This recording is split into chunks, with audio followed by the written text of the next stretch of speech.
अस्सलामुअलैकुम। आप देख रहे हैं फ़तवा ऑनलाइन। हम लाते हैं आपके लिए इस्लामिक इन्फॉर्मेशन और रोज़मर्रा मसाइल के हल के मुस्तनद फतावाजात। क्या फ़ोन पर निकाह मुनक्किद हो जाता है? अगर मुमकिन है तो किन शराइत के साथ मुमकिन है? शरीयत इस मामले पर क्या कहती है? आएँ फ़तवा ऑनलाइन की ज़ुबानी सुनते हैं। मोहतरम नाज़रीन, हम बहुत से ऐसे चैनल्स को सब्सक्राइब करते हैं जो हमें दुनियावी मालूमात फ़राहम करते हैं। हमें चाहिए कि ऐसे चैनल्स को भी सब्सक्राइब करें जो हमें दीनी मालूमात फ़राहम करते हैं। अगर आपने हमारे चैनल फ़तवा ऑनलाइन को सब्सक्राइब नहीं किया तो आपसे गुजारिश है कि हमारे चैनल को ज़रूर सब्सक्राइब कर लें, बेल आइकन को भी दबा लें ताकि आप हमारी हर नई आने वाली वीडियो का नोटिफिकेशन हासिल कर सकें।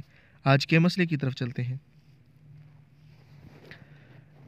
अगर एक फ़रीक बाहर मुल्क हो तो बज़रिया फ़ोन अक़द निकाह शरन जायज़ है कि नहीं?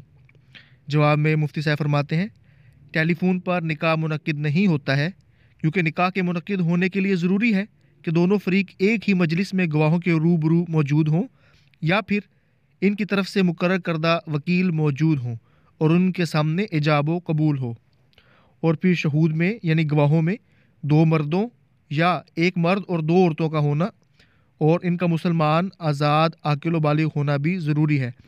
सिर्फ रजामंदी और इकरार से निकाह मुनक्किद नहीं होता, जबकि टेलीफोन पर निकाह की सूरत में दोनों एक साथ मौजूद नहीं होते और अमूमन उनकी तरफ से वकील भी मुकर्रर नहीं किया जाता।